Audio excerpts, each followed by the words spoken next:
¿Qué tal, mi querido amigo y amiga? Bienvenido a este programa. Hoy seguiremos desarrollando el tema de Misterio Babilonia, parte 3.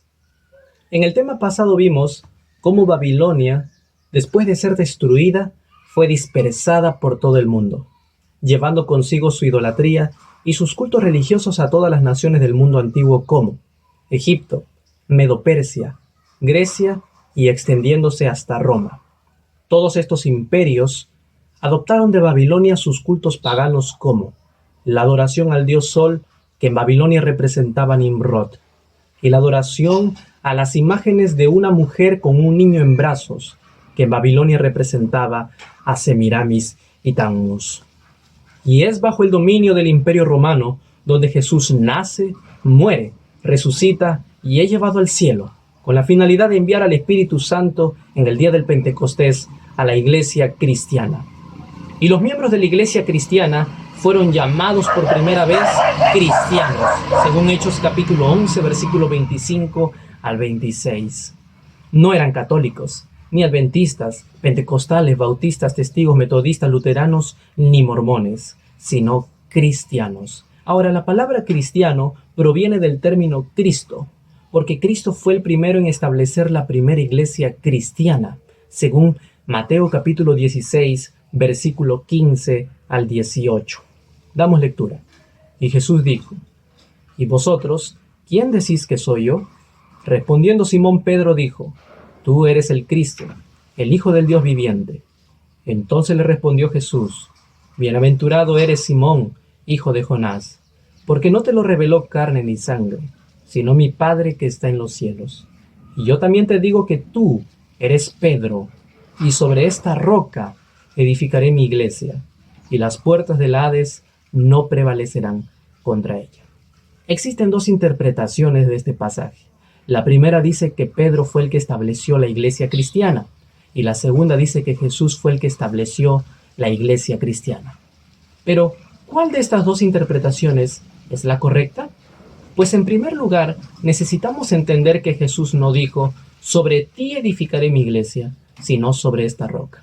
Ahora, existen dos palabras en griego cuando Jesús dijo: y yo también te digo que tú eres Pedro, y sobre esta roca edificaré mi iglesia. La palabra Pedro en griego es Petros, que significa piedra pequeña, mientras que la palabra roca en griego es Petra, que significa roca grande.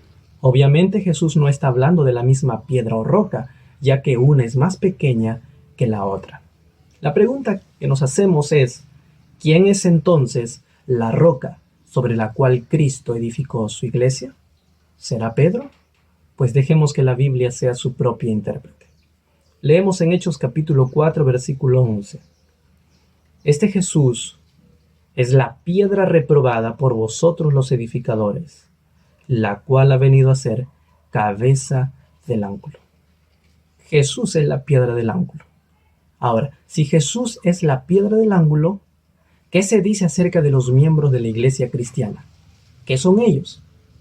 Leemos en Efesios capítulo 2, versículo 19 al 22.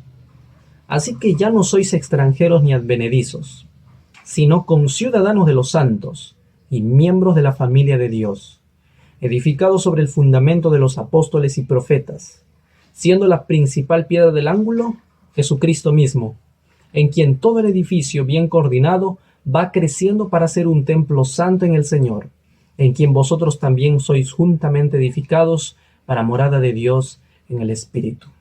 El fundamento de la iglesia son los profetas y los apóstoles, pero Jesucristo mismo es la piedra del ángulo.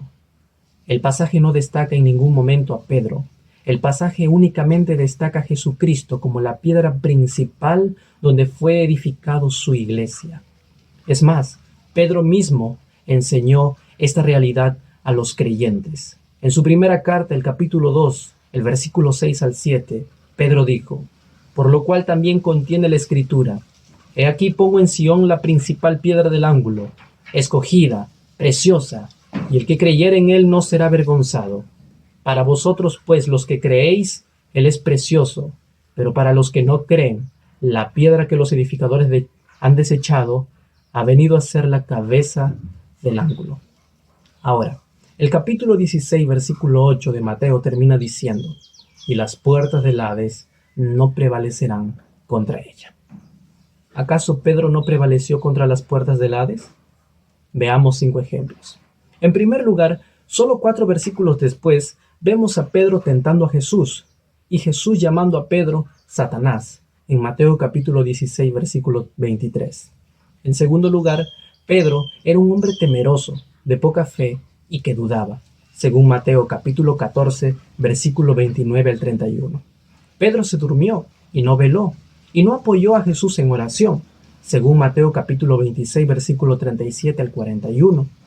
Pedro negó 3 veces a Jesús, con juramentos y maldiciones, Mateo capítulo 26, versículo 69 al 75. Y quinta, Pedro no resucitó, pero Jesús sí. Ahora quiero que juntos leamos este comentario. Dice: el Hades es la palabra griega de tumba o sepulcro. ¿Contra quién no prevaleció la muerte? ¿Contra Pedro o contra Jesucristo? Las Sagradas Escrituras son claras, que la muerte no prevaleció contra nuestro Señor Jesús, pues éste resucitó al tercer día. Jesús es la resurrección y la vida. Juan 11:25. Él tiene las llaves de la muerte y del Hades. Apocalipsis 1:3, 18. Jesús tiene el poder de poner la vida y el poder para volver a tomarla. Juan 10:18. Es Jesús quien destruyó por medio de la muerte al que tenía el imperio de la muerte, esto es, el diablo. Así que fue contra Jesús que el Hades no pudo prevalecer. Jesús fue el que siempre venció, el que nunca se durmió en la tentación, el que nunca negó ni maldijo. Por lo tanto, es Jesús la piedra donde fue establecida la primera iglesia cristiana. Lamentablemente se nos acabó el tiempo. Quiero desearte una feliz tarde. Que Dios te bendiga y nos vemos en el siguiente episodio de Misterio Babilonia, parte 4.